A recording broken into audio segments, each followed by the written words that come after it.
Estamos de volta. A ascensão do fascismo no Brasil atual. Esse é o tema de hoje no Melhor e Mais Justo. Para seguir com esse debate, estão aqui comigo Rose Nogueira, jornalista, Grupo Tortura Nunca Mais de São Paulo, e Renata Miele, secretária-geral do Centro de Estudos da Mídia Alternativa Barão de Tararé. Com uma aguda crise política que agrava a instabilidade econômica, com o Congresso mais conservador e reacionário desde a redemocratização, com esse avanço de ideias e atitudes fascistas em vários setores sociais e com uma parte da chamada grande mídia reforçando o tempo todo essa onda, quais as alternativas para a gente manter as conquistas sociais dos últimos anos? Há alternativas, Rose? Olha, eu acho que é assim. Acho que não é possível continuar dessa maneira. Eu acho que nós temos que fazer uma reflexão um pouco maior. Inclusive, pelo Grupo Tortura Nunca Mais, nesse momento, nós estamos querendo, e pelo Sindicato dos Jornalistas de São Paulo, queremos montar um seminário sobre o direito ao contraditório. Então, quando a Renata fala, saiu do armário. Não, ele saiu do armário, mas não tem o direito ao contraditório, né? Então, o que nós estamos vendo, estamos nos acostumando com a ausência do contraditório. Quando você vê uma reportagem de TV, por exemplo, que tem os dois lados da questão, você até leva um susto, fica muito comprida e, olha, o cara rebateu, porque nós nos acostumamos a ver um lado só. Uma única É versão. o que está sendo levado. Então, o direito ao contraditório, não só na imprensa, mas na área do próprio direito.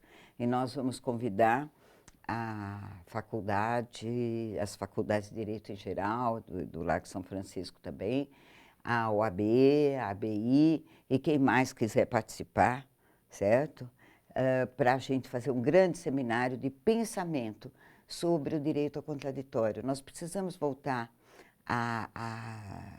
ao pé no chão e precisamos nos rehumanizar, porque o que a gente vê nessa onda autoritária e intolerante é a desumanização. A desumanização. Se fala numa criança abandonada como se falasse no copo d'água.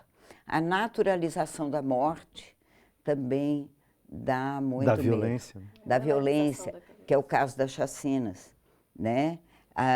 Por exemplo, teve as de Osasco, em seguida teve onde? Um lugar completamente diferente, Mogi das Cruzes. Guarulhos. E o qual é, e eu mesmo uma vez já ouvi de uma pessoa assim, não, o problema são os 3 P's, pobre, preto da periferia, não é? Então, é o pobre, preto da periferia sempre. Em Osasco, por exemplo, existe uma mãe de um filho único que foi morto, e as pessoas falam assim, mas eles tinham passagem pela polícia. Em primeiro lugar, não tinham. Em segundo, se tivesse, não poderia ser morto. Não temos pena de morte, temos essa informal. E ele foi condenado à morte simplesmente porque está num bairro pobre, tem amigos pobres, por ser negro e por estar numa esquina. E eles falaram, ele estava no lugar errado, no momento errado. Que isso?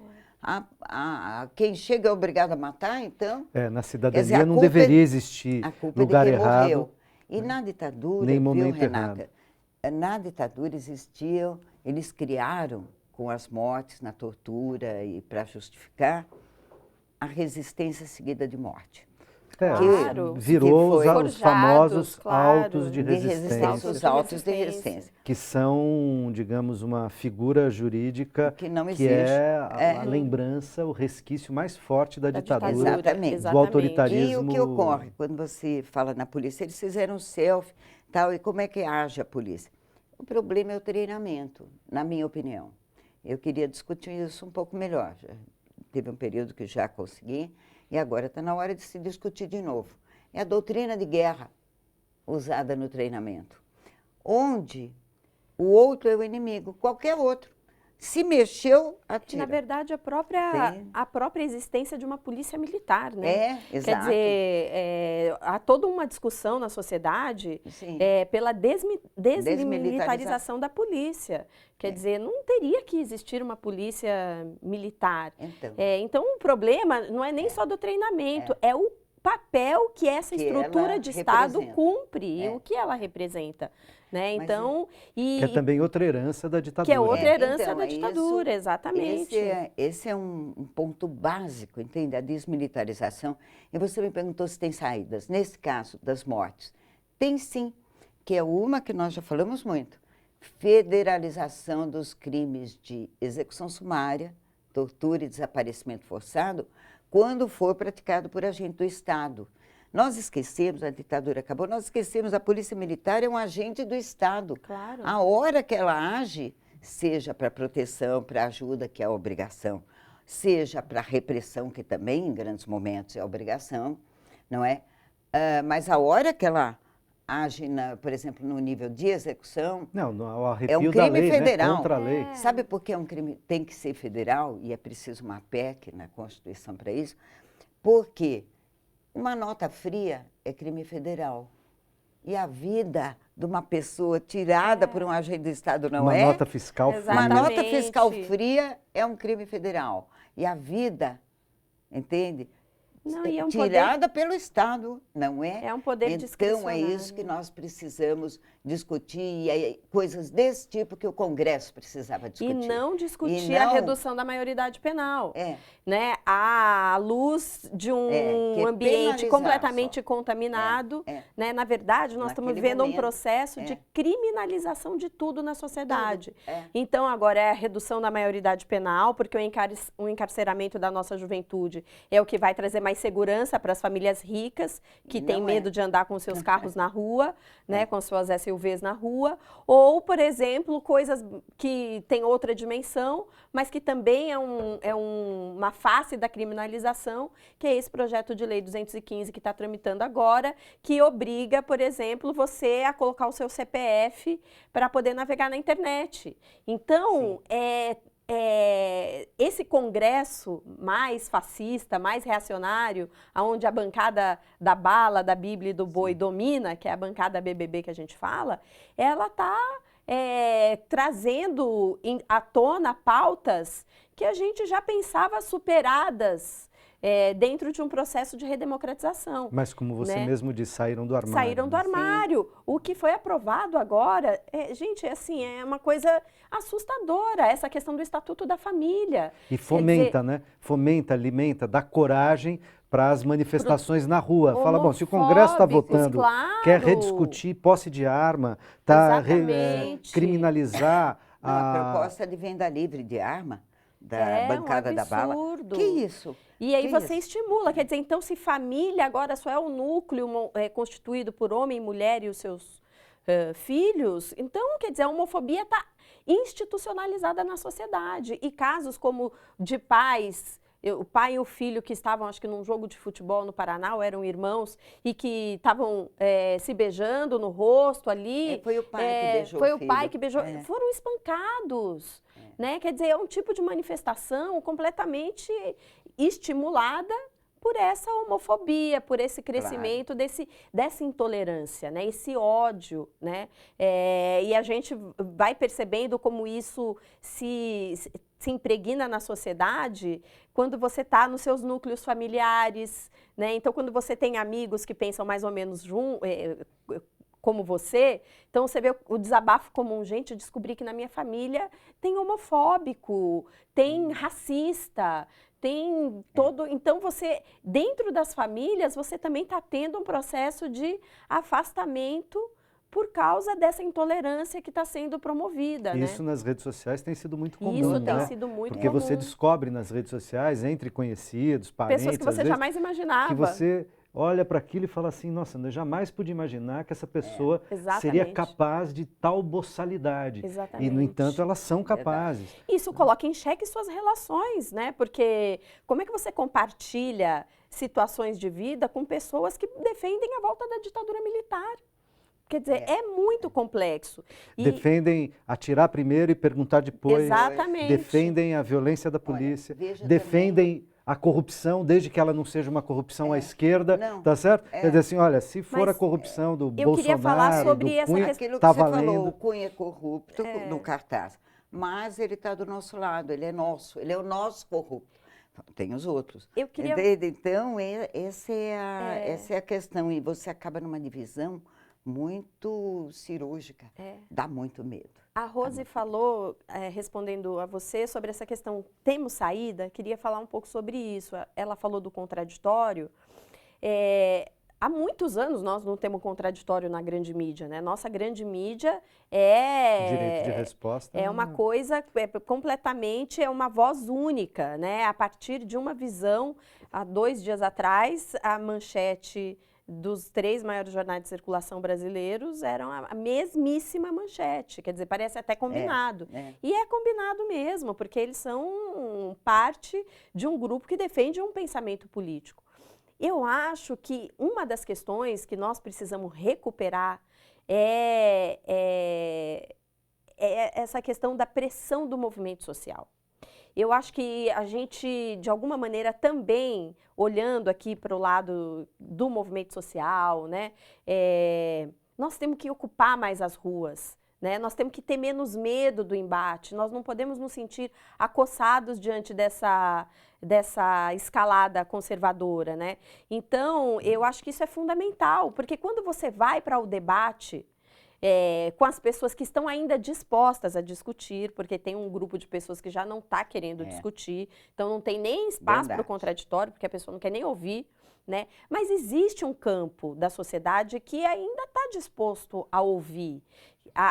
Então, quando você argumenta, quando você debate, há espaço, né? E aí eu acho que é fundamental a gente voltar para a rua, desenvolver mais, sair, dar mais a cara para bater, para fazer esse debate, fortalecer os veículos da mídia alternativa, que hoje tem sido um instrumento muito importante nessa disputa, e a internet é um ambiente fundamental para isso, né? Fortalecer a comunicação pública, a comunicação alternativa, porque essa grande mídia que inocula esse veneno na sociedade também está com a sua credibilidade muito arranhada. Agora, falando nisso, vocês não acham, assim, essa dificuldade, de um lado, de mobilização do campo, eu vou chamar aqui do campo progressista, cidadão, pode ser, sobretudo, à esquerda, mas também de grupos e setores do centro, da direita, né? Ou que não são nem alinhados, digamos, politicamente, mas que também estão assustados e, ao mesmo tempo, indignados com o rebaixamento do debate social e político no Brasil,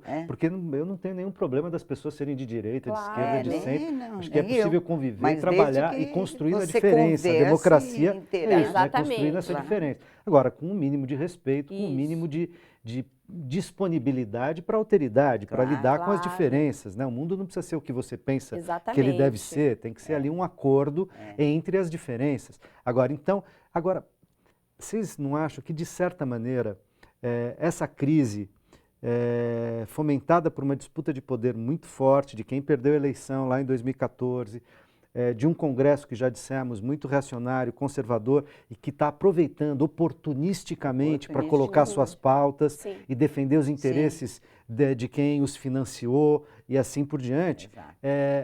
Vocês não acham que o governo acabou embarcando nessa e cometendo muitos erros e, nesse sentido, perdendo defesa social? Quer dizer, o governo, no ajuste fiscal ou na sua falha de comunicação com a população, acaba perdendo parte do apoio popular que lhe deu 54 milhões de votos em 2014 e que hoje você tem uma aprovação de 9% nas pesquisas, 9, 10% nas pesquisas.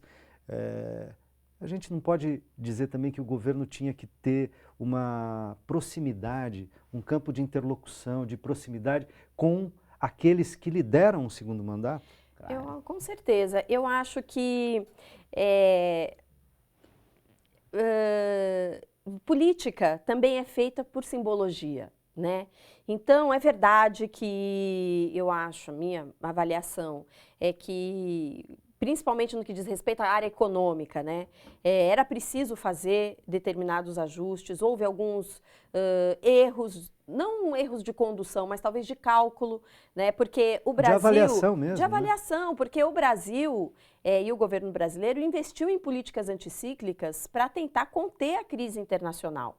Existe uma profunda crise econômica mas internacional. Carregou na tinta, né? E num certo momento É tinha que eu acho que a mudar apostava, o não sinal. sei se ele carregou na tinta, eu eu acho que ele imaginava, né, os cálculos de que haveria uma recuperação da economia internacional.